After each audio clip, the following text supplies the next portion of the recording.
निगरानी जीतेंगे और जरूर जीतेंगे इंशाअल्लाह। सब सियासत मुमकिनात का खेल है, लेकिन इतना भी मुश्किल हालात हो गए बस के लिए कि आप चेयरमैन करंट बचाने के लिए डिप्टी चेयरमैन मौलाना अब्दुल-रहमान को बनाने पर तैयार हो गए। आप लग रहे हैं कि ज्यादा बात की आपके लिए? नहीं, देखिए कोई बात है कि ऐसी बात तो देखिए कोई लोग हमें खुद अप्रोच करते हैं, जिस तरह आपने कहा कि सियासत, लेकिन अगर कोई हमें अप्रोच करता है जो कि कर रहे हैं, तो हम तो इलेक्शन में हमने तो हमारे तो जो कैंडिडेट हैं उन्होंने तो जाके यूसुफ रजा गिलानी से भी वोट मांगा है। वोट तो हम मांगते हैं, हम सब ने इलेक्शन किए हुए हैं। हम जाके अपने मुखालिफ से भी वोट मांगते थे, उसकी फैमिली से भी मांगते थे, हम मांगेंगे, हमने मांगा है ऑफर। वो तो मतलब है कि जब आप कम्बिनेशन बनाते हैं जाहिर है कि किसी को कुछ ना कुछ तो वो करना पड़ता है, लेकिन हमारे लिए ये बड़ा अहम है कि इस वक्त जो इलेक्शन है ये इस पे सारी पाकिस्तान की नजरें हैं और इस वक्त जो है तो वो कुछ भी नहीं कहा जा सकता। Thank you. वफाकी वज़ीर इत्तलात और नशरियात सेनेटर शिबली फराज काबीना अजलास से मुतालिक न्यूज ब्रीफिंग दे रहे थे। उन्होंने कहा, जी मेहताब हैदर। पॉलिटिक्स की कोई प्रोबेबिलिटी नहीं है, कोई भी नहीं। दूसरी बात ये कि जो स्टेट बैंक की आपने बात की है, स्टेट बैंक का आप ही समझते कि बहुत ही कंट्रोवर्शियल बिल आपने पेश किया है कि जिसके अंदर मिनिस्ट्री ऑफ फाइनेंस का कोई रोल नहीं होगा और ग्रोथ के बजाय आप सिर्फ इन्फ्लेशन की बात करेंगे। और दूसरी बात जो आपने की है स्टेट ऑफ एंटरप्राइजेस की, उसमें मुझे ये बताया कि पिछले साल के मुकाबले में 200 एंटरप्राइजेस हैं, आपने सिर्फ 10 का जो काफी कंपेरिजन, तो गवर्नमेंट से जीवन कंपेयरिंग एप्पल टू ऑरेंज नहीं देखें, हमने 1.3 बिलियन उसको कर दी है और उसके अंदर ट्रांसपेरेंसी की इश्यूज हैं, उसके अंदर डिस्टॉर्शन है, उसके अंदर फ्लॉज है। देखें पहली बात आपने जो स्टेट बैंक की थी, देखिए स्टेट बैंक एक होते हैं लॉज, आप मुझे ज्यादा बेहतर जानते हैं, you are a very well acclaimed journalist specially finance में, इसीलिए मेरी मुलाकात आपसे नहीं हुई थी, लेकिन मैं आपका नाम जरूर जानता हूं। बात यह है कि जी देखिए इस पे भी बात हुई, ये जो बात पॉइंट्स आपने उठाए हैं इस पे भी बात हुई है, आपकी बिल्कुल वैलिड आपकी ऑब्जर्वेशन है। इसमें जो रूल्स हैं उसको इस तरह से बनाया जाएगा विद कंसल्टेशन, अभी इस पे जाएगी, ये भी इस पे कैबिनेट में भी, और इस पे इस बात को नोट किया गया है कि इसमें हम रूल्स में जो है तो हम ऐसे वो चीजें लाएंगे जिससे कि जो आपके खदशात हैं या कुछ हमारे कॉलीग्स के थे वो एड्रेस हो जाएंगे। और वैसे भी मैं ये कह रहा था, अनफॉर्चुनेटली आना था, उन्होंने फाइनेंस मिनिस्टर ने भी, और जो हमारे वकार साहब है आ चुके हैं, तो उनको बुला लें। आई थिंक कि ये बड़ा अहम होगा कि मेरे बाद, क्योंकि मुझे 5:15 बजे प्राइम मिनिस्टर साहब से मिलना है, तो ये जो मैंने दो किए थे, एक स्टेट ओन्ड एंटरप्राइजेस के और जो आप स्टेट बैंक की बात कर रहे हैं और उसकी इनकम टैक्स लॉस की, तो अगर आप उनको they will be here available, तो मेरा ख्याल है कि काफी मीनिंगफुल आपकी डिस्कशन हो जाएगी। जी शहबाज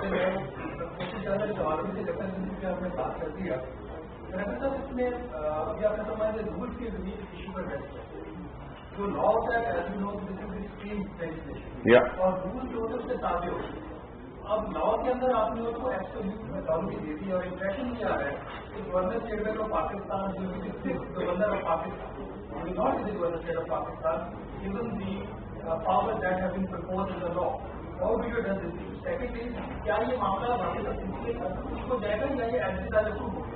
देखिए जहां तक कि उसका एज अ फिफ्थ गवर्नर की बात है, तो मैं ये समझता हूं कि जो स्टेट बैंक है वो जितना पावरफुल और इंडिपेंडेंट होगा वो it would be good for the economy, it would be good for the institution.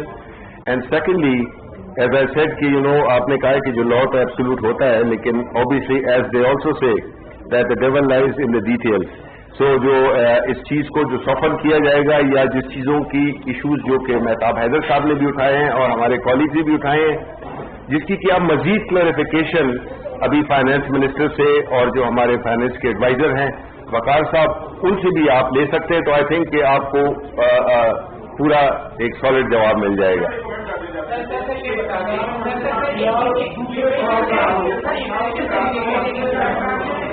G a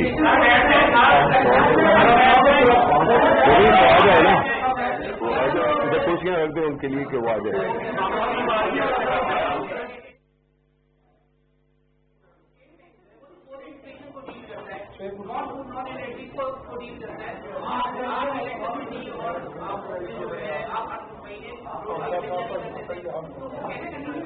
inflation آپ کو مجھے زیادہ پتا ہے کہ منی سپلائی سے.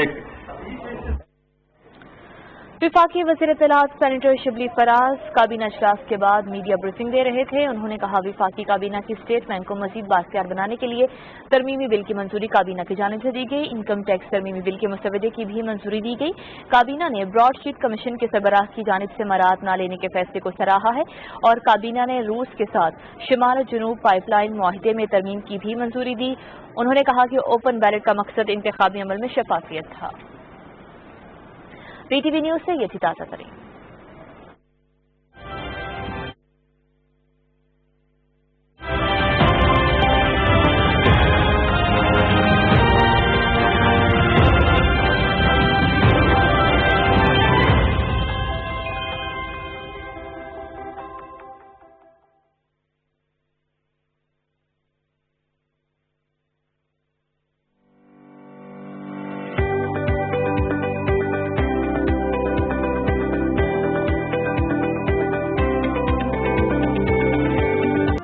کپڑا سازی یا ٹیکسٹائل سیکٹر ہمارے ملک کی ایک بڑی صنعت ہے. مجموعی قومی پیداوار میں اس کا حصہ ابھی بھی اوسطاً 8% سے زائد ہے، جبکہ ہماری 40% سے زائد لیبر فورس بھی اسی شعبے سے وابستہ ہے. موجودہ حکومت نے اپنے ابتدائی دنوں میں ہی ضروری اقدامات کا فیصلہ کیا کیونکہ ٹیکسٹائل کا شعبہ پاکستانی ایکسپورٹ کے معاشرے کا جھومر رہا ہے. لہٰذا ٹیکسٹائل انڈسٹری کو خود مختار اور مضبوط بنانے اور مزدوروں کے حقوق کا تحفظ یقینی بنانے کے لیے وزیر اعظم نے بند پڑے صنعتی یونٹس کو بحال کرنے کا فیصلہ کیا. بلا شبہ امن و امان اور معیشت کی بہتر صورتحال کی بدولت آج کا پاکستان 2018 کے مقابلے میں بہتر تصویر پیش کر رہا ہے. صنعت و تجارت کے شعبے میں نمایاں ترقی ہوئی ہے، عوام کے مسائل نسبتاً کم ہوئے ہیں. ٹیکسٹائل کا شعبہ پاکستان میں تیزی سے بحال ہوا ہے. ویلیو ایڈیشن کے لیے حکومت مزید مراعات دے رہی ہے تاکہ علاقائی مسابقتی فضا میں پاکستان کے ایکسپورٹرز کو برتری حاصل ہو. پاکستان میں بجلی کے منصوبوں کی جلد تکمیل کے بعد ٹیکسٹائل انڈسٹری اب تیزی کے ساتھ ترقی کر رہی ہے. ٹیکسٹائل سیکٹر قومی معیشت کی ترقی میں اہم کردار کی ادائیگی کے ساتھ ساتھ بے روزگاری پر قابو پانے میں بھی کلیدی کردار ادا کر رہا ہے. حکومتی کاوشوں کی بدولت پاکستانی کپاس کو وہی قیمت مل رہی ہے جو کہ چین کو ملی ہے، لیکن ٹیکسٹائل برآمدات کو بہتر بنانے کے لیے ہمیں چینی ٹیکنالوجی اور جدید سائنسی طریقوں کو اپنانے کی ضرورت ہے. بجلی اور گیس کے ٹیرف کم کرنے، ٹیکسٹائل سیکٹر کی مشینری کے لیے لانگ ٹرم فائنینسنگ بڑھانے، نئی منڈیوں تک رسائی سمیت ہیومن ریسورس ڈیولپمنٹ پر فوکس کرنے سے ٹیکسٹائل پالیسی کے اہداف حاصل کرنے میں مدد ملے گی. اس شعبے کی اچھی کارکردگی کا اندازہ اس بات سے لگایا جا سکتا ہے کہ گزشتہ حکومت کے اختتام پر پاکستان کی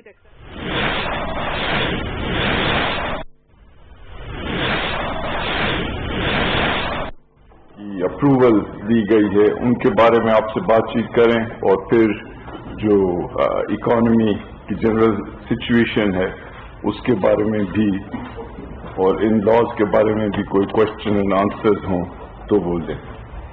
آج بنیادی طور پر 3 بڑے قوانین کے لیے کابینہ نے اپروول دی اور ان تینوں کا مقصد یہ ہے کہ ملک کے اندر جو ہمارے ادارے ہیں ان کو کس انداز میں مضبوط کیا جائے اور کس انداز میں پاکستان میں معیشت کو مستحکم کیا جائے اور آگے آنے والے دنوں کے لیے ایک اچھی فاؤنڈیشن جو ہے، بنیاد جو ہے وہ بنائی جائے. تو پہلا جو قانون تھا وہ اسٹیٹ بینک آف پاکستان کے لیے مزید اٹانومی کا ہے. اس کا بنیادی مقصد یہ ہے کہ پہلے پہل ہم ان کا مینڈیٹ جو ہے وہ طے کریں اور یہ مینڈیٹ دنیا میں عموماً جو اسٹیٹ بینک کا ہوتا ہے یا مرکزی بینک جو ہوتا ہے اس کا ہوتا ہے پرائس کنٹرول یا فائٹنگ انفلیشن.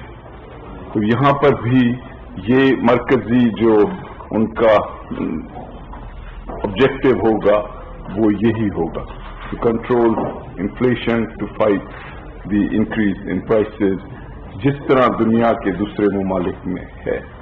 اس کے ساتھ ہی ان کی جو ایکسچینج ریٹ اور مانیٹری پالیسی کی جو ریکوائرمنٹس ہیں وہ کریں گے اور آزادانہ ایک ماحول میں کریں گے without intervention from the government. تیسری چیز یہ کہ اسٹیٹ بینک کا جو گورنر ہے اس کے ٹرم میں بھی 5 साल का इजाफा होगा तो एक सिक्योरिटी ऑफ टेन्योर जो है गवर्नर साहब को जो भी हो उसे मिलेगी। फिर हुकूमत जो है वो स्टेट बैंक से बोरो करना या गारंटीज लेना, जो माजी में एक बहुत मेरे ख्याल में इस चीज का बुरे अंदाज में इस्तेमाल भी हुआ है, उसको खत्म किया जा रहा है ताकि फेडरल गवर्नमेंट अपने जराए से और अपनी एफर्ट से और कमर्शियल मार्केट्स के थ्रू अपनी फाइनेंसिंग करे। चौथी चीज यही है कि जो एक monetary and fiscal policy coordination board रहा है उसे भी खत्म किया जा रहा है और उसकी बजाय हुकूमत को ये इख्तियार है कि वो खुसूसी कमिटी बनाकर कोऑर्डिनेशन करे। और स्टेट बैंक जो है उसको पार्लियामेंट के अंदर अकाउंटेबल भी किया जा रहा है।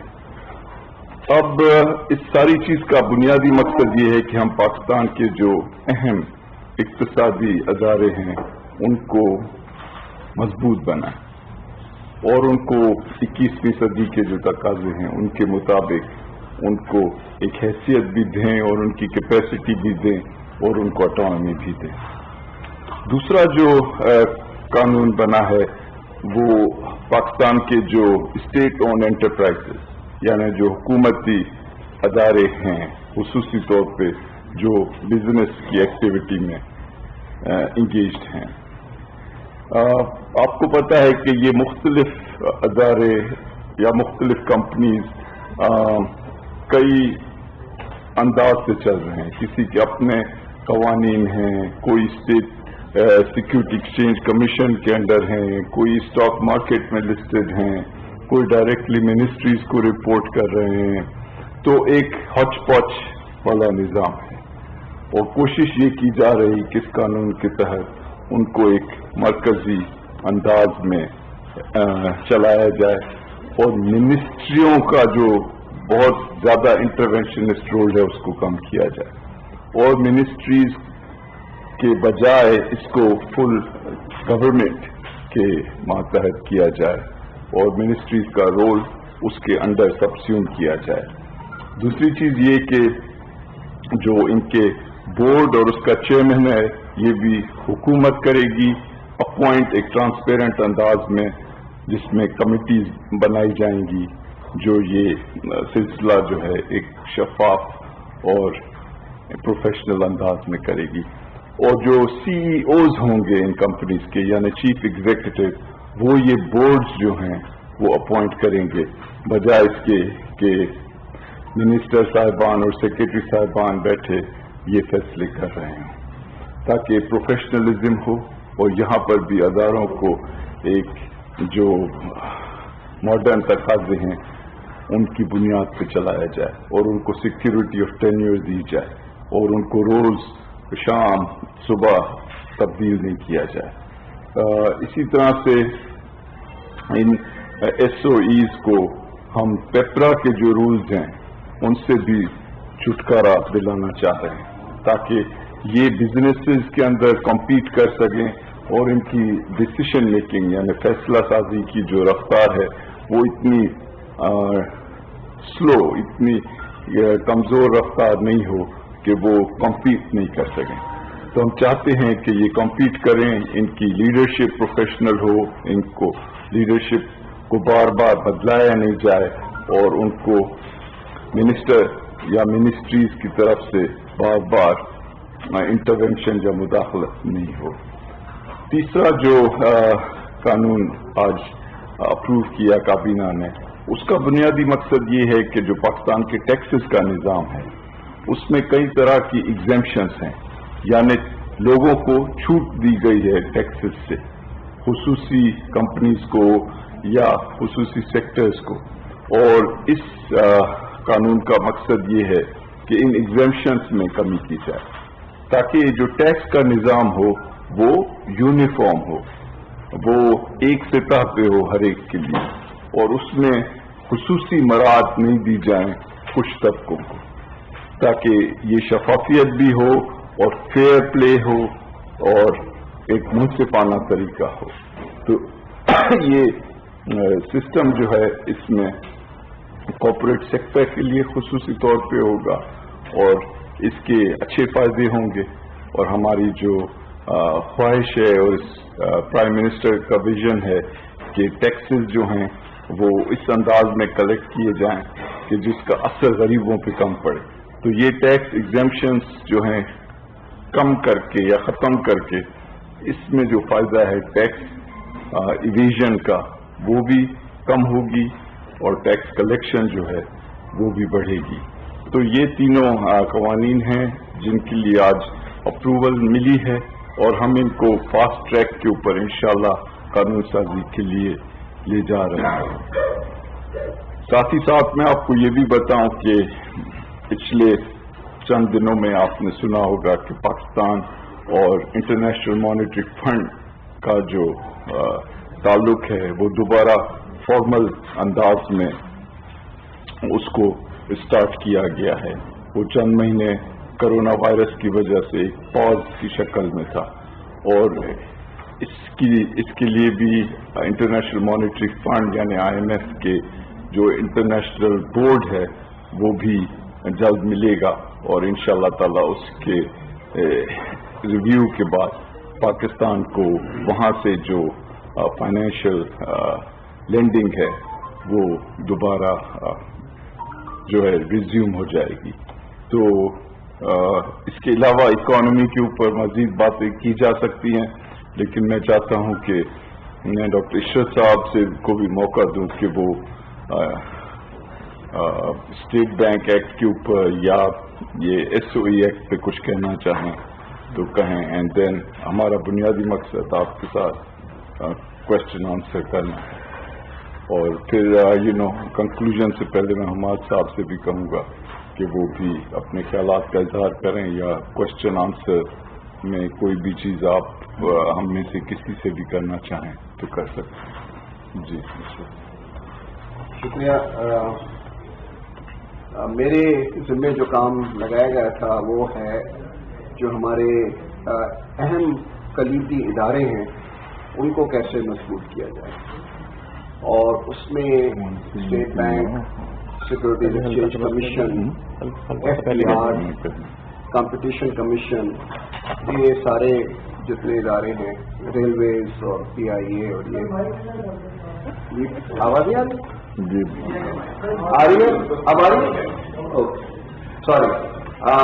تو یہ کلیدی ادارے تھے ان کو مضبوط کیا جائے. ویسے تو ہمارے پاس اس وقت 441 ادارے ہیں حکومت پاکستان کے اندر. پہلے کسی کو پتہ بھی نہیں تھا کہ ہمارے ادارے ہیں کتنے اور کس طرح بنے ہیں اور کب بنے ہیں اور کیوں بنے ہیں اور ان کو لیگل انسٹرومنٹ کیا ہے. تو سب سے پہلے تو ہم نے اٹھا کے ایک سروے کیا تو پتہ چلا ہمارے پاس 441 ادارے ہیں اور کوئی کاؤنسل ہے, کوئی کمیشن ہے, کوئی سبارڈینیٹ آفس ہے, کوئی سیمی آٹونومس ہے, کوئی آٹونومس ہے. 16 قسم کے ہمارے پاس فنکشن جو تھے وہ پرفارم ہو رہے تھے انڈر دیز گائیڈ. تو پہلے تو ہم نے کہا کہ اس کو علیحدہ کیا جائے 2 کلاسز میں. ایک ہوگا آٹونومس باڈیز, کارپوریشنز, کمپنیز جو کہ بالکل الگ طریقے سے سر انجام دیں گی کام, اور دوسرا ہوگا ایگزیکٹو ڈپارٹمنٹس جو کہ گورنمنٹ کے بجٹ پر منحصر ہوں گے اور ان کو حکومت جو ہے وہ جیسے اٹیچ ڈپارٹمنٹ ہوتے ہیں اس کے طریقے سے وہ اس کو استعمال کریں گے. پھر ان آٹونومس باڈیز اور کارپوریشنس میں ہم نے ایک فردر کلاسیفیکیشن کی کہ کس کو ہم ریٹین کریں گے گورنمنٹ میں اور اس کی کیا وجہ ہے, کس کرائٹیریا پر رکھیں گے. کسی کے ونگس پر نہیں رکھیں گے کہ یہ گورنمنٹ کا ادارہ رہنا چاہیے, تو اس کی کرائٹیریا بنائیں کہ یہ اسٹریٹجک امپورٹنس کا ہے ادارہ, یہ مارکیٹ فیلئر ہے کہ جس میں کہ پرائیویٹ سیکٹر جو ہے وہ مونوپلی کر سکتا ہے, اس لیے عوام کو اور کنزیومرز کو نقصان ہوگا. या कोई ऐसी इंटरवेंशन है जिसमें कि हुकूमत का काम होता है, जैसे R&D, रिसर्च एंड डेवलपमेंट है, टेक्नोलॉजी है, ट्रेनिंग है, ये पब्लिक गुड्स कहलाते हैं। तो उनके बेसिस पर हमने कहा कि हम इनको रिटेन करेंगे और बाकी को हम वाइंड अप करेंगे, लिक्विडेट करेंगे, मर्ज करेंगे और प्राइवेटाइज करेंगे। ये जो 85 SOEs हैं जो कमर्शियल हैं, इनको हमने फर्दर क्लासिफाई किया कि इसमें से कितने जो हैं वो हुकूमत अपने पास रखेगी और कितनों को जो है वो प्राइवेटाइज करेगी। और ये रिपोर्ट आज भी है, मिनिस्ट्री ऑफ फाइनेंस के वेबसाइट पर है, इसको SOE ट्रायज कहते हैं और उसमें सारी आपको पूरी डिटेल्स मिल जाएंगी। अब जो हमें परेशानी आ रही थी जिसकी वजह से ये कानून आया है कि ये मिनिस्ट्रीज के कंट्रोल में होती थी, तो मिनिस्ट्रीज को इतनी परवाह नहीं होती थी कि उसका जो परफॉर्मेंस है और जो फाइनेंशियल रिजर्व्स हैं उसकी तरफ तवज्जो दें। उनकी तवज्जो किसी और तरफ होती थी कि जो हमारे काम हैं हमने जो करने हैं वो करें।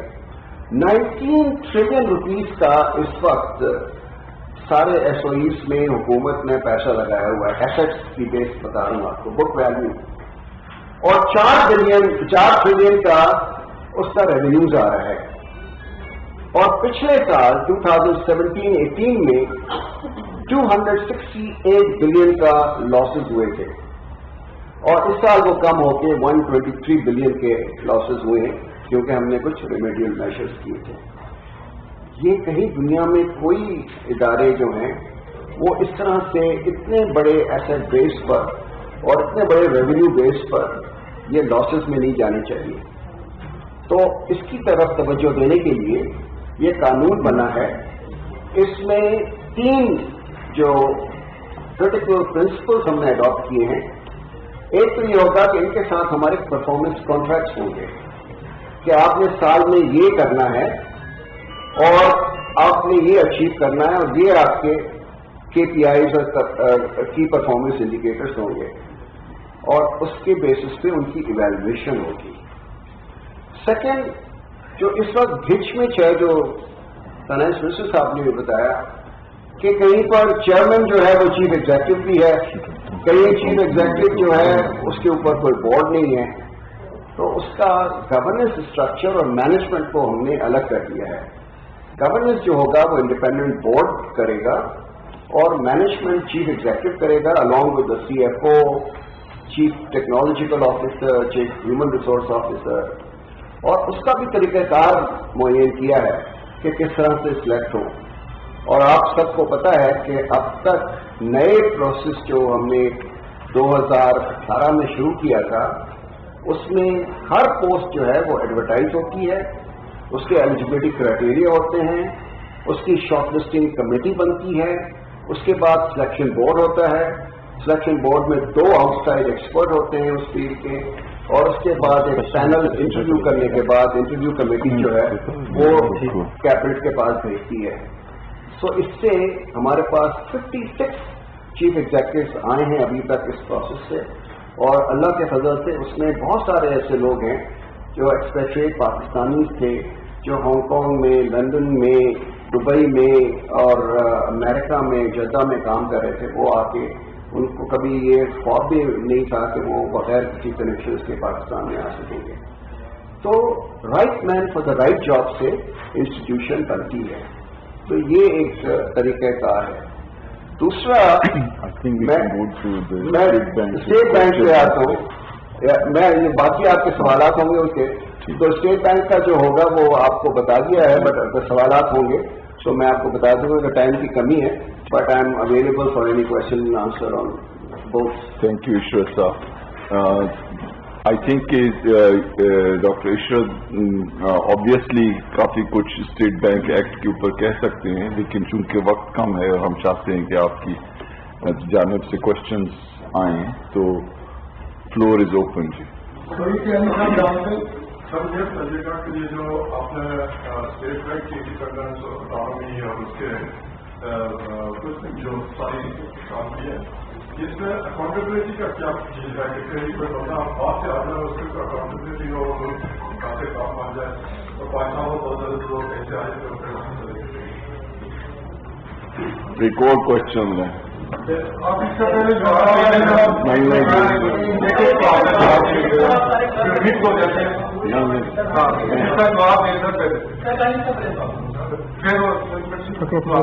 آپ لینے دینا. I want to take 3-4 questions and then on. ہاں بالکل. اسٹیٹ بینک کی اکانومی ہے کیا منسٹری آف فائنانس کو اگر آپ لون اور ان چیزوں سے نکال دیں گے تو کہیں بطور شہباز رانا کے کہ جب 5واں گورنر تو نہیں ہے کہ جو پتہ نہیں کس کو جواب دے. جی تو یہ اکانومی جو ہے اس کے اوپر بڑے امپورٹنٹ بچے اور فسکل کوآرڈینیشن بورڈ جو آپ نے ختم کر دیا سر یعنی اس کی پرپوزل ہے ابھی تو یہ فسکل اور مانیٹری پالیسی کے درمیان کوآرڈینیشن کس طرح ہوگی؟ ٹھیک ہے. ایک اور لے لیں پھر تم کا جواب دیں. یہ بتا دیں کہ یہ جو ایگزیمپشن کی موجودہ آپ کیا ہے کتنا ان کا والیوم ہے اس کو کتنا کام کر کے کہاں پہ لا رہے ہیں. اور ڈاکٹر صاحب سے یہ سوال ہے کہ اسٹیٹ اور انٹرپرائزز کے 4,15,000 آفیسرز کا ملازم اس ریسٹرکچرنگ کے بعد ان لوگوں کا جی بالکل ٹھیک ہے. ٹھیک آپ ہی کر لیں. سر یہ مجھے یہ بتا رہے ہیں کہ ڈاکٹر صاحب کے بیٹھنے میں کہ انفلیشن جو ہے جی یہ جہاں تک ہماری انڈرسٹینڈنگ ہے نان فوڈ اور نان انرجی کو دیکھتا ہے اور انفلیشن کو دیکھتا ہے. انفلیشن جہاں تک ہے نئی انفلیشن ہے وہ تو ڈیمانڈ اینڈ سپلائی کا ایشو تو اس کو آپ کیسے ایڈریس کریں گے وہ تو پروویشن گورنمنٹ کیا وہ کر سکتے ہیں. اور جب 15 دن بعد یہ نوٹیفکیشن انرجی یا پیٹرولیم کے حوالے سے آ جائے گا تو پھر آپ اس انفلیشن کو کیسے کنٹرول کریں گے. دوسرا یہ لاسٹ ایک کر سکتے ہیں کہ یہ جو کارپوریٹ سیکٹر ہے ہمیشہ اسی کے اوپر سارا ٹیکس کا بوجھ چھلا دیا جاتا ہے. یہ سروسز سیکٹر اور آپ کا ریٹیل سیکٹر اور آپ کا جو کموڈیٹیز کا بزنس ہے اس کے اوپر آپ جاتے نہیں. آپ پھر جو مینوفیکچرنگ سیکٹر جو زیادہ بھی دوبارہ کچھ کھڑا ہو رہا ہے اس کے اوپر آپ پھر کہیں گے کہ کنسن ختم کر دیا ان کے اوپر پھر کارپوریٹ ٹیکس ان کی کنسن ختم کر دیں گے. تو آپ انیشیٹو تو کوئی نہیں ہو.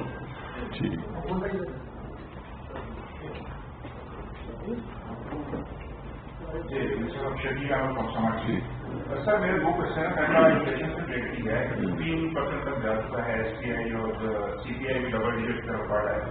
آپ ہر ویک میں میٹنگ کرتے ہیں national price control monitoring committee کی. ہر دفعہ ڈائریکشن دیتے ہیں پروونسز اور پروونشل لیول پہ اور ڈسٹرکٹ لیول پہ انفلیشن کو کنٹرول کیا جائے. تو یہ رسمی سی میٹنگ ہوتی ہے اس کا آؤٹ کم کیا آتا ہے؟ صوبے کیا کر رہے ہیں انفلیشن کنٹرول کرنے کے لیے؟ اور آئی ایم ایف کے ساتھ دوبارہ پروگرام ریسٹور ہونے جا رہا ہے ایگزیکٹو بورڈ کی منظوری کے بعد تو کیا مہنگائی میں مزید اضافہ ہوگا؟ اس کے لیے 2 اسٹیپ کیا لیں گے کہ انفلیشن کم ہو کیونکہ لوگ عام طبقہ جو ہے عام آدمی بہت پریشان ہے. سیکنڈ کوشچن یہ ہے کہ آپ نے پبلک سیکٹر انٹرپرائز کی بات کی ہے تو پچھلے 2-2.5 سال میں جو پرائیویٹائزیشن کا جو پروگرام ہے وہ فلاپ چلا رہا ہے. کوئی گراف نہیں ہوئی. تو آپ کے خیال میں آپ ماضی میں کامیاب پرائیویٹائزیشن کر چکے ہیں تو یہ 2.5 سال میں ابھی تک کوئی کمپنسیٹر نجکاری پروگرام کامیاب نہیں ہوا. تو اس پہ کچھ گورنمنٹ کیا کر رہی ہے کس طرح اس کو آگے لے چلیں گے؟ ٹھیک ہے. کافی ہو گئے کوشچن. ٹھیک دیکھیں میں جو کوشچنز ہوئے ان کو 3 کیٹیگریز میں ڈیوائڈ کر دیتا ہوں and I will try to answer some of it and then جو اسٹیٹ اون انٹرپرائزز کے ہیں اور اسٹیٹ بینک کے اوپر بھی تھوڑا وڈ لائک ڈاکٹر صاحب ڈاکٹر اشرف صاحب ٹو کم ان اور جو پرائسز کے اوپر ہے اس میں احمد صاحب کو آئی ول ریکویسٹ. دیکھیں جہاں تک یہ ایشو ہے کہ اسٹیٹ بینک کے گورنر کی اکاؤنٹیبلٹی یا اسٹیٹ بینک کی اکاؤنٹیبلٹی کی ذمہ داری کس کی ہے, ہمیشہ پارلیمنٹ کی.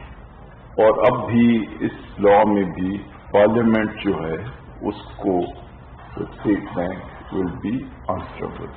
اچھا تو پہلے یہ بات کلیئر ہو جانی چاہیے اور یہ کہنا مناسب نہیں کہ کوئی آ جائے گا اسٹیٹ بینک میں. کوئی آتا نہیں ہے اسٹیٹ بینک میں. اسٹیٹ بینک کا گورنر جو ہے is a appointee of the president of Pakistan.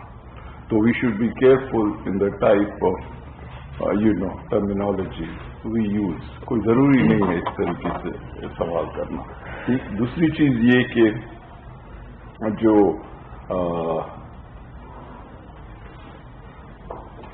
Privatisation का इशू है, देखें प्राइवेटाइजेशन एक मुश्किल काम है और इसमें खुसूसी तौर पे इन्वेस्टर्स की ज़रूरत होती है और बड़ी ट्रांजैक्शंस में फॉरेन इन्वेस्टर्स की ज़रूरत होती है। मेरे ख्याल में एक स्लो स्टार्ट के बाद प्राइवेटाइजेशन प्रोग्राम को मज़ीद बढ़ाया गया है और कुछ कंपनीज ऐसी थी जो कोरोना वायरस अगर ना आता तो वो प्राइवेटाइज हो चुकी होती। अब चूंकि कोरोना वायरस की वजह से 6 से 9 महीने का एक ब्रेक आया है, तो इंशाअल्लाह ताला अब आप देखेंगे कि इसमें रिजल्ट आना शुरू होंगे। जहां तक एसओईज का ताल्लुक है, आई थिंक इशरत साहब आप अगर आंसर दे दें that would be fine, and if anything else आप स्टेट बैंक के मामले में मजीद कुछ कहना चाहें। और हमाद साहब जो हैं वो प्राइसेस के बारे में जवाब देंगे और मैं फिर ये बताऊंगा कि हम लोगों के लिए आसानी पैदा करने के लिए क्या मदद दे रहे हैं ताकि उनके ऊपर दिक्कत नहीं हो इन कीमतों की। सर एग्जामिनेशन वाला सवाल पूछा गया था, ठीक है, वो भी एग्जामिनेशन का ये बताएंगे आप। ठीक जी, पार्लियामेंट को ये जवाब दे हो गया, अगर पार्लियामेंट को ये जवाब दे है तो आपने नैब और FIA से इसको क्यों इमीडिएट करवाया? जी ओके, कामरान साहब आप। कामरान साहब जो हैं, कामरान अफजल साहब, ये फाइनेंस सेक्रेटरी हैं पाकिस्तान। ये अकाउंटेबिलिटी का जो सवाल आपने पूछा है ये बड़ा अहम सवाल है। इस वक्त जो मौजूदा स्टेट बैंक एक्ट है, it has no basis for accountability, क्योंकि इसमें मैंडेट ही नहीं डिफाइंड हुआ स्टेट बैंक का कि उसने करना क्या है। प्रियम्बल में एक मुकम है, वो आपने सबने पढ़ा हुआ है कि उसने अपना वो फाइनेंशियल सिस्टम की और क्रेडिट सिस्टम को रखना है। The bill that we going to introduce now, जो आ रहा है बिल आ रहा है, वो ये डिफाइन करता है कि स्टेट बैंक का mandate is inflation targeting. State bank ने आपकी इन्फ्लेशन को अंडर कंट्रोल रखना है। So you have a premise for accountability. अब अकाउंटेबिलिटी वो किसकी है? वो स्टेट बैंक की मॉनेटरी पॉलिसी की अकाउंटेबिलिटी डायरेक्ट नहीं हो सकती कि आपने इंटरेस्ट रेट ये रखा है, ये क्यों नहीं रखा, लेकिन आप उनसे ये पूछ सकते हैं कि जो आपका मैंडेट था, आपने इन्फ्लेशन को सिंगल डिजिट में रखना था, फॉर इंस्टेंस आपने क्या किया। अकाउंटेबिलिटी जो है फिस्कल पॉलिसी की, वो होती है फाइनेंस मिनिस्टर की। मॉनेटरी पॉलिसी की जब आपने ऑटोनॉमी दे दी स्टेट बैंक को, तो फिर the parliament can and will call the governor asking कि जी आपने इन्फ्लेशन आपने ये रखनी थी, आप कहाँ पे लेके जा रहे हैं, and that accountability is now well defined in the law. पहले स्टेट बैंक के एक्ट में ये चीज कहीं नहीं थी कि पार्लियामेंट या नेशनल असेंबली या सेनेट उसको बुला सकती है, लेकिन आप उसको बुला सकते हैं, न सिर्फ गवर्नर को बल्कि उसके किसी ऑफिसर को बुलाया जा सकता है। सो अकाउंटेबिलिटी का एक फॉर्मल इंस्टीट्यूशनलाइज्ड मैकेनिज्म ये दे दिया गया। ये चीजें पहले भी हो रही थी, लेकिन informally as a tradition of the government हो रही, but now it's being institutionalised.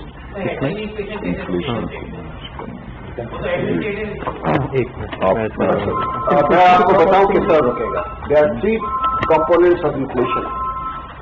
One is administered prices inflation, जिसकी आप बात कर रहे हैं ना, वो है एडमिनिस्टर्ड प्राइसेस इन्फ्लेशन कि इलेक्ट्रिसिटी की प्राइस बढ़ा दी, गैस की प्राइस बढ़ा दी, पेट्रोल की प्राइस बढ़ा दी। That is definitely under the control of the federal government and the provincial governments. Second is imported inflation कि अगर आपने एक्सचेंज रेट के ऊपर बढ़ा दिया और एक्सचेंज रेट की वजह से आपके इम्पोर्ट्स जो हैं वो ज्यादा महंगे हो गए, that will pass through the inflation. And third is the monetary policy induced inflation, which is कि अगर आपने इंटरेस्ट रेट को इतना ले गए जिसकी वजह से cost of capital and cost of working capital वो बढ़ गई, तो वो इन्फ्लेशन होगा। बट दुनिया में एक चीज का ख्याल रखिए कि स्टेट बैंक खुद से ऑटोनोमस नहीं हो सकता। It is not autonomous outside the government, it is autonomous with in the government. जो नेशनल इकोनॉमिक काउंसिल है वो हर साल बैठती है और वो कहती है कि इस दफा जीडीपी का ग्रोथ रेट ये होगा, इन्फ्लेशन का ग्रोथ रेट ये होगा, और तो हमें जब ये टारगेट्स मिलते हैं तो हमें मॉनेटरी सप्लाई, मनी सप्लाई जो है उसी के हिसाब से देनी पड़ती है। अगर हम उसको एक्सीड करेंगे वी विल हैव इन्फ्लेशन। सो ये जो इन्फ्लेशन टारगेटिंग का है, it is now the responsibility of the state bank and the setting of the targets is the responsibility of the National Economic Council, which consists both of the federal and the provincial governments. So let me clarify, and I've been a big advocate of autonomy, that we have operational autonomy, but not the target setting autonomy. And Kamran is quite right. In this law, we have explicitly provided the accountability in the hands of the Parliament. अभी तक governor, मैं तो एक दफा भी जब governor था कभी पार्लियामेंट ने मुझे नहीं बुलाया, but now the governor will be called by the parliament. जी प्राइसेस के हवाले से जो बात हुई, स्टेट बैंक का जो इन्हिसार है वो कोर पे है और एसपीआई पे नहीं है या हेडलाइन इन्फ्लेशन पे नहीं है। देखें, ये तो पूरी दुनिया में एक बहस चल रही है कि स्टेट बैंक्स का सारी दुनिया में इन्हिसार कोर पे होना चाहिए या हेडलाइन इन्फ्लेशन पे होना चाहिए। अमूमन ममालिक का आप कोर पे पाएंगे इन्फ्लेशन। इसका मतलब ये नहीं है कि वो हेडलाइन इन्फ्लेशन की तरफ तवज्जो नहीं देते। इसका मतलब ये है कि वो इन्फ्लेशन टारगेटिंग के लिए जो इंटरेस्ट रेट्स का इंस्ट्रूमेंट यूज करते हैं उसमें वो ज्यादा रिलायबल बेंचमार्क कोर को कंसिडर करते हैं, क्योंकि कोर इन्फ्लेशन उसको कहा जाता है जो इकोनॉमिक फंडामेंटल से इन्फ्लेशन ड्राइव हो रही होती है, जबकि हेडलाइन इन्फ्लेशन जो है वो डिमांड एंड सप्लाई के ऊपर बेस होती है, एडमिनिस्ट्रेटिव मेजर्स के ऊपर भी बेस हो सकती है और हाईली इरेटिक भी होती है। अगर आप इतनी इरेटिक चीज के ऊपर जो डिमांड एंड सप्लाई पे कभी कभी बाकी मईशत से हट के एक्ट कर रही हो, उस पर अगर आप अपनी इंटरेस्ट रेट सेटिंग शुरू कर दें तो एक दिन आपका इंटरेस्ट रेट 17 होएगा, दूसरे दिन 4 होएगा, तीसरे दिन फिर 15 होएगा। That is the reason. लेकिन इसका ये मतलब नहीं है कि ओवरऑल इन्फ्लेशन के अंदर वो हेडलाइन को कंप्लीटली इग्नोर करते हैं। दूसरी चीज ये कि जहां तक खाने पीने की अशिया का ताल्लुक है, और ये ऐसा नहीं है कि ये अब सिर्फ स्टेट बैंक की जिम्मेदारी होगी। जहां पे एडमिनिस्ट्रेटिव हेडलाइन इन्फ्लेशन खाने पीने की अशिया है वहां पे वफाकी हुकूमत, सूबाई हुकूमत, मैं तो यहां तक कहूंगा कि ज़िलई हुकूमतें भी और ज़िलई एडमिनिस्ट्रेशन भी वो अपना किरदार अदा करती रहेंगी। थैंक यू जी। देखिए, मैं 2-3 चीजें इन्फ्लेशन के ऊपर करना चाहूँ। इन्फ्लेशन को कैसे काबू किया जा सकता है या हुकूमत क्या कर सकती है, मैं ये बताना चाह रहा हूँ कि हुकूमत क्या कर रही है। पहली, हुकूमत की जिम्मेदारी ये है कि अपने जो इखराजात हैं और अपनी जो आमदनी है उसमें कैप कम से कम रखे। तो इस हुकूमत ने अपने इखराजात आपने देखे हैं कि बहुत सख्ती से कंट्रोल किए, और इसी वजह से पाकिस्तान की तारीख में कभी कभी ऐसे हुआ है कि जो आमदनी और इखराजात का फर्क है, जिसे प्राइमरी बैलेंस कहा जाता है, वो सरप्लस है पाकिस्तान। 400 बिलियन अरब रुपए सरप्लस। ये क्यों है? इसलिए कि हुकूमत ने अपने अखराजात को कंट्रोल किया है और अपनी आमदनी से उसको कम रखा है, और साथ ही साथ हुकूमत ने स्टेट बैंक से कोई बोरोइंग नहीं की। इस हुकूमत ने बजट के अलावा किसी को कोई ग्रांट नहीं दी, और ताकतवर लोगों और ताकतवर जो इदारे हैं उनको बजट से ज्यादा नहीं दिया। तो बहुत एक अज़्म के साथ ये हुकूमत जो है अपने इखराजात कंट्रोल कर रही है ताकि इन्फ्लेशन पे काबू पाया जाए और ज्यादा बोरो करने की जरूरत न पड़े। दूसरी चीज ये कि जिस तरह अभी हमाद अजहर साहब ने कहा कि इन्फ्लेशन के जो कंपोनेंट्स हैं, इशरत साहब ने भी कहा कि अगर बाहर से चीजें आ रही हैं, और पाकिस्तान में बहुत चीजें बाहर से आती हैं, पेट्रोल है, गैस है, डीजल है, दालें हैं, चाय है, घी है, 40 लाख टन गंदुम है, 5 लाख टन शक्कर है। तो अगर हम इन चीजों के ऊपर बाहर की इंपोर्ट्स पे डिपेंडेंट हैं तो प्राइम मिनिस्टर या फाइनेंस मिनिस्टर या चीफ मिनिस्टर के इख्तियार में नहीं होता कि वो बाहर की दुनिया में अगर कीमतें बढ़ रही हैं तो उन पे काबिज हो जाए। क्यों? अभी अगर घी की कीमतें बढ़ी हैं तो इसकी बुनियादी वजह यह है कि दुनिया में पाम ऑयल जो यहाँ पे आता है, घी की शक्ल इख्तियार करता है या पकाने के तेल में काम आता है, तो उसकी कीमतें तकरीबन दुगनी हो गई हैं। तो एक तो ये वजह है, लेकिन हम तो ये कर सकते हैं ना हुकूमत की जानिब से कि लोगों तक मदद पहुंचाएं। और इस हुकूमत ने 1.5 करोड़ लोगों को जब कोरोना वायरस आया तो पैसे दिए, और अब 70 लाख लोगों को हर क्वार्टर पैसे मिलेंगे। ये वो लोग हैं जो कि जिनकी आमदनी कम है। दूसरी जानिब कई तरह की चीजें हैं जो अपनी कीमत से कम बेची जा रही हैं, जिसकी जिम्मेदारी हुकूमत ले रही है। 5 चीजें हैं जो हमेशा यूटिलिटी स्टोर्स पर कम कीमत पे बेची जा रही हैं, और अब इंशाल्लाह कल ईसीसी रमजान का पैकेज अडॉप्ट करेगी जिसमें मजीद 15-20 चीजें होंगी। और मैं रिक्वेस्ट करूंगा हमारे साहब को कि जो कीमतों का डिफरेंस है जो मार्केट में और जो यहाँ पे यूटिलिटी स्टोर में, वो आपको बताएं ताकि आपके इस प्रेस कॉन्फ्रेंस के थ्रू और लोगों को भी पता पड़े। उसके अलावा देखें किन लोगों को सपोर्ट दी जा रही है। तकरीबन 200 अरब रुपए एहसास प्रोग्राम में कमजोर तबकों के लिए रखे गए हैं। ये आप देख रहे हैं कि सारी दुनिया के सामने पैसे दिए जा रहे हैं, और सिर्फ एक ही उसका क्राइटेरिया है कि आप पाकिस्तानी हैं, भले किसी भी पार्टी के हों, आप किसी भी इलाके की हों, और खुसूसी तौर पे अगर आप देख रहे हैं कि ख़वातीन को ये पैसे मिल रहे हैं। दूसरी जानिब 72% लोग जो बिजली खर्च करते हैं उनका बिल में बड़ा हिस्सा हुकूमत का होता है। 92% लोग जो गैस इस्तेमाल कर रहे हैं उसमें बड़ा हिस्सा बिल पे करने में हुकूमत का होता है। इसी तरह से एग्रीकल्चर ट्यूबवेल ज़राअत में जो काम आता है उसमें 100% ट्यूबवेल का इस्तेमाल करने वालों का बिल जो है उसमें बड़ा हिस्सा हुकूमत का होता है। और इसी तरह से अब ये कोशिश हो रही है कि कैसे हम बेहतर अंदाज में हुकूमत की इमदाद जो है लोगों तक पहुंचा सकें, यानी टारगेटेड सब्सिडी हो। ये नहीं हो कि हर एक को, चाहे वो अमीर है या गरीब है, हुकूमत के पैसों का फायदा मिले, बल्कि फकत उन लोगों को मिले जो अमीर नहीं है, यानी जो कम आमदनी वाले हैं या दरमियानी आमदनी वाले लोग हैं। और इसी तरह से आप इंशाल्लाह देखेंगे कि ये जो पॉलिसी है टारगेटेड सब्सिडी की, इसको मजीद फरोग दिया जाएगा, और आने वाले दिनों में इसके असरात जो हैं और ज्यादा वाज़ेह होंगे। तो हमारे साहब, if you can just explain a bit about the utility stores and then we will get आ रहे हैं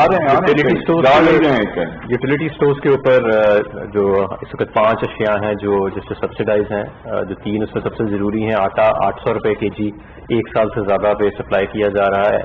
इसी तरह शक्कर 68 रुपए और घी 175 रुपए केजी, और इन कीमतों को तकरीबन अब 1.25 साल के करीब हो चुका है, ये बरकरार है। और आज वफाकी काबीना ने फैसला किया है वज़ीर आज़म इमरान खान साहब की हिदायत पे कि इन कीमतों को फिलहाल बरकरार रखा जाएगा, और घी की भी। और इसी तरह जो जैसे कि फाइनेंस मिनिस्टर साहब ने फरमाया कि जो हमारा रमज़ान पैकेज है उसकी तफसीलात आपको जैसे ईसीसी से वो हमारे पास होती हैं, रेटिफाई होता है, तो आपको वो भी दे दी जाएंगी। जी, पहले ये एग्जेम्पशन का आप जरा बताएं। जी चेयरमैन साहब। एग्जेम्पशन के हवाले से पहले तो मैं बताना चाहूँगा कि इस साल जब स्टार्ट हुआ तो हमने कोई नया टैक्स नहीं लगाया, आपके इल्म में होगा। और इसके ऊपर हमने रॉ मटीरियल और इंटरमीडिएट प्रोडक्ट्स पे और विथहोल्डिंग टैक्स भी इन्हीं रॉ मटीरियल्स पे हमने काम किया। तकरीबन 40 अरब का हमने रिलीज किया। तो इस साल कोई नया टैक्स नहीं लगाया गया था, और ये आपको जान के यकीनन खुशी होगी कि पूरे साल में कोई और नया टैक्स भी नहीं लगाया जा रहा। फिर बल्कि पिछले 6 महीनों में हमने कई फूड आइटम्स पे, कई कोरोना रिलेटेड आइटम्स पे हमने फर्दर रिलीज किया, तो तकरीबन 5 से 10 बिलियन इसके मद में भी गवर्नमेंट ऑफ पाकिस्तान ने फर्दर सब्सिडीज की।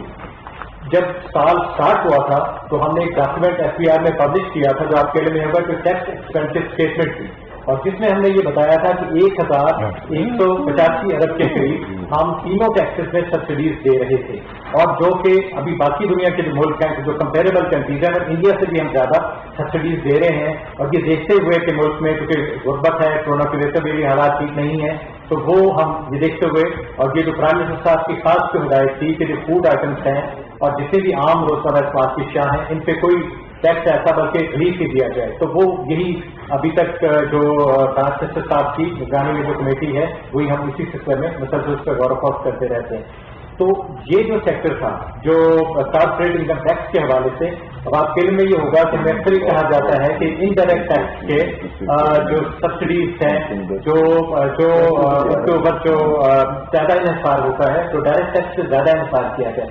तो उसी को देखते हुए कॉर्पोरेट इनकम टैक्स के हवाले से हमने इसको फर्दर रिव्यू किया अपने डेवलपमेंट पार्टनर्स के साथ मिलकर, और हमने कोशिश की है कि कॉर्पोरेट चूंकि ये रिचर सेक्टर्स ऑफ सोसाइटी होते हैं, तो इसमें जहां जहां हम कोई ऐसे समझते थे कि जो ज्यादा स्पेसिफिक कोई कहीं पे थी, उनको जनरल एक्सपेंसेस में हम लेके आ रहे हैं, और बहुत सारी जैसे जनरल एक्सपेंसेस की उनको हम टैक्स क्रेडिट रिजीम में लेके आ रहे हैं। तो जो इंटरनेशनल बेस्ट प्रैक्टिस है उसको फॉलो कर रहे हैं। हमारा अपना अंदाजा है कि अगर इकोनॉमी इसमें अभी जिस तरह से जैसे आहिस्ता आहिस्ता माशाल्लाह रिकवर हो रही है, तो हमें अंदाजा है कि हम कोई 70 बिलियन से 140 बिलियन के दरमियान में, ये डिपेंड करेगा इकोनॉमी कैसा बिहेव करती है, तो हम कहीं ये, लेकिन अगले साल से इम्पैक्ट होगा, ये मैं वाज़ेह कर दूं कि ये सारे मैयत 1 जुलाई से नाफिल अमल होंगे, और इसका जो इम्पैक्ट आना है वो अगले साल के दौरान में पूरे फाइनेंशियल ईयर में आएगा। तो इन 3-4 महीनों में इससे कोई इम्पैक्ट नहीं आएगा। और जो इस वक्त हम डायरेक्ट टैक्स में एक्सपेंडिचर जो हम सब्सिडी दे रहे हैं, वो पिछले साल स्टेटमेंट पे इसमें जिक्र किया, वो अराउंड 380 बिलियन की इस वक्त डायरेक्ट टैक्स में सब्सिडी थी, जिसमें से कुछ हम पार्टली विड्रॉ कर रहे हैं, और ये देखते हुए कि इकॉनमी कैसे आगे चलेगी वो इंशाल्लाह आगे हम देखेंगे।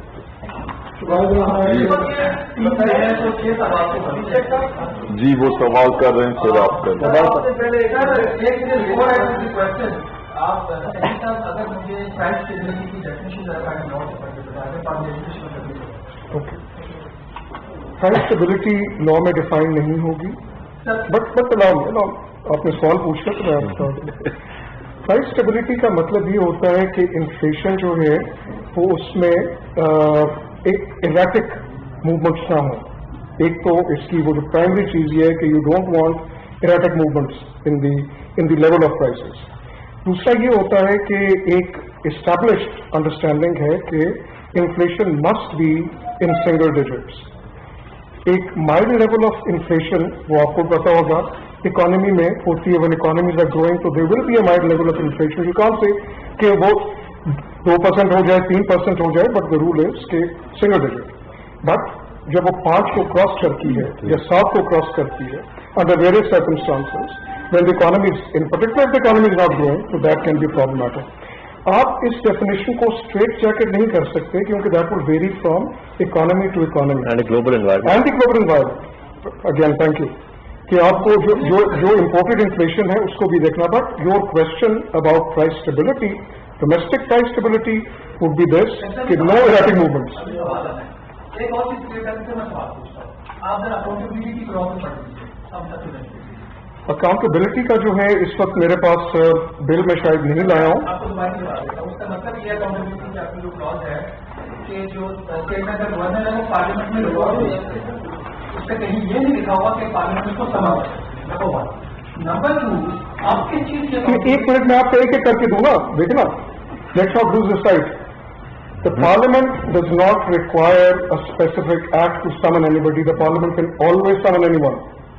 So ये तो आप ये ना कहेंगे पार्लियामेंट को ये कानून इख्तियार देगा, तो parliament is sovereign. Next question. Sir parliament ने जो पार्टी में सेक्टर को समझने को नहीं है, this is the history of record check चाहिए। अच्छा, let me put a question now. Then there is no. आपने देखा ना एक बात करके you can not just be like that and respond to it. देखिए ना, फोन को आप कहते हैं, फोन को कहते हैं बात करते हैं, मैं जवाब देना चाहता हूँ, सुनते नहीं। अब बड़ा क्यों लाए थे फाइनेंस सेक्रेटरी को? Listen now, listen. The governor cannot refuse. No, he cannot. He cannot refuse the parliament. He cannot. बात तो सुन लो ना भाई, बात सुन लो. He cannot even refuse a standing committee of the parliament, whether it's the National Assembly or it's the Senate. But if he's committed, like मुझे बुलाया senate की वो अपना ये एनए की स्टैंडिंग कमेटी ने, तो I would call for a contempt notice by the supreme court. तो कल को आप कहेंगे जी नहीं गया तो मैं I have to go for that contempt notice. इस तरह नहीं होता। नहीं, no functionary of the state can deny the legitimate orders of a parliament, for God's sake. देखो Let's come to the next question now. एक incident पर, एक isolated incident पर पूरे लॉ को तुमने जी चलें, बहस करके नहीं हो, When there is no definition of the बहस नहीं करनी है। in the proposed bill, आप किस चीज के ऊपर स्टेट बैंक ऑफ पाकिस्तान को अकाउंटेबल ठहराओगे? Number 1. Number Let's stop at number 1. मैं जवाब तो नहीं लूंगा सर, मतलब ये तो मैं करूँगा फिर तो मेरे सवाल का जवाब नहीं मिला। Number 2, till April last year, even till November, December of last year, the Ministry of Finance was tooth and nail opposing all these proposals which are now part of the final bill. What happened in past couple of months that you changed your position in return of what?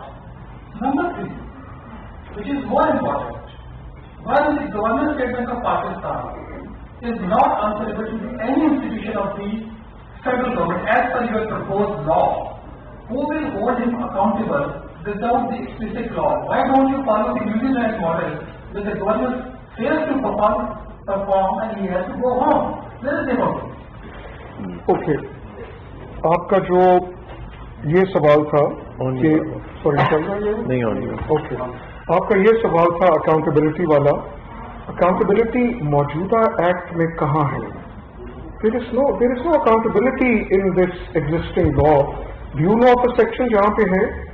There is none. There is only a coordination mechanism where the policy, fiscal policy and monetary policy shall be coordinated. That's about it. The new bill has an explicit accountability provision which you will not find in the old law.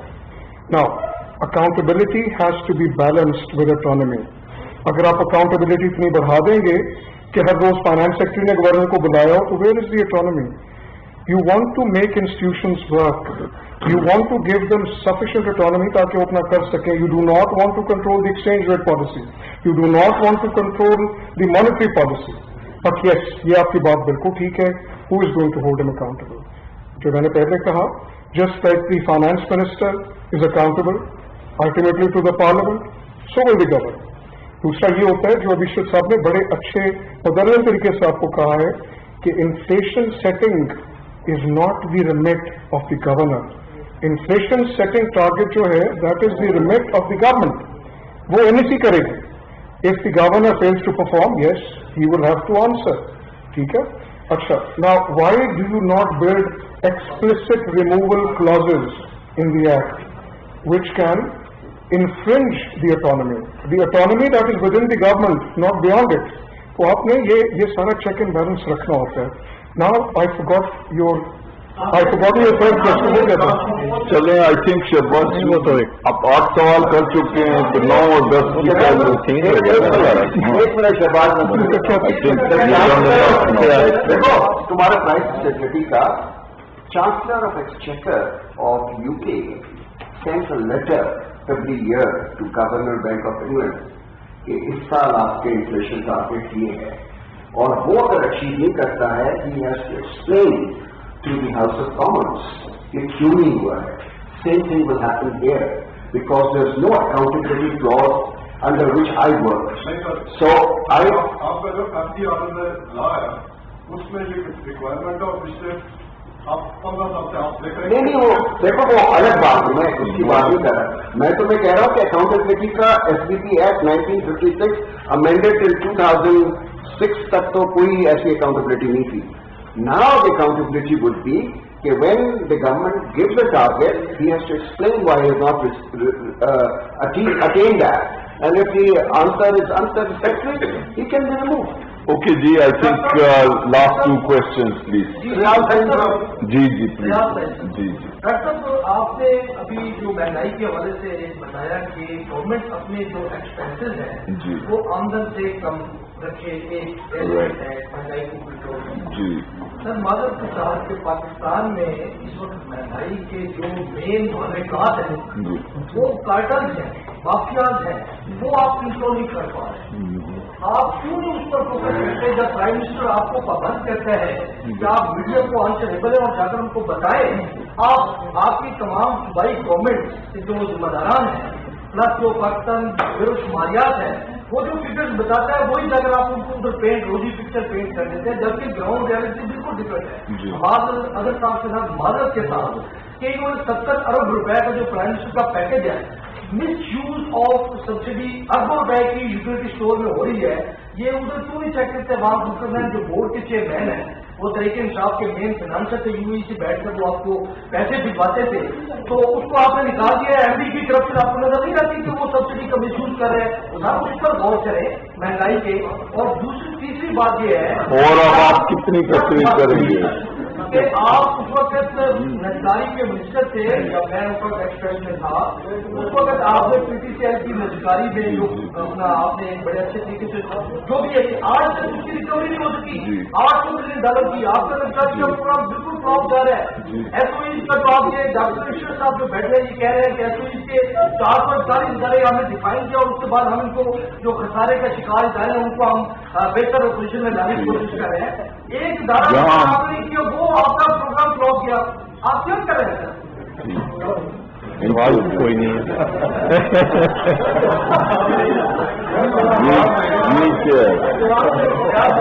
اتنا خوش ہو رہے ہیں کیا تقریر کر کے اتنا خوش ہو رہے ہیں؟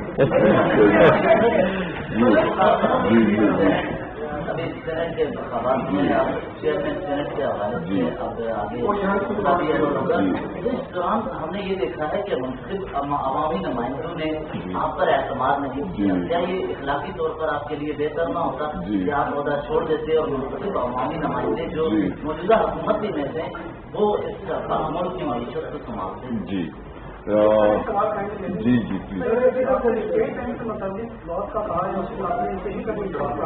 تو اس کے اوپر سودے کتنے آن بورڈ ہیں اور کیا آپ سمجھتے ہیں اس کو ای سی آئی سے خبر بھی چاہیے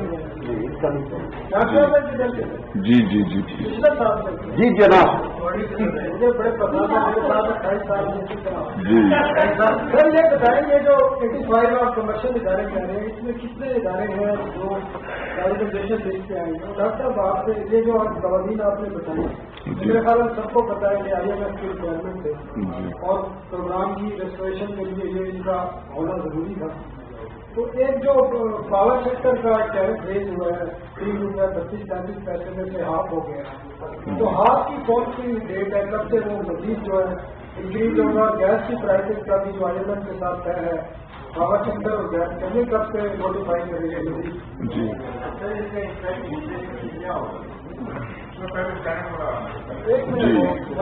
میں بتا دوں آپ کو out of 85 51 are making profits, 1 is break even and 33 are making losses.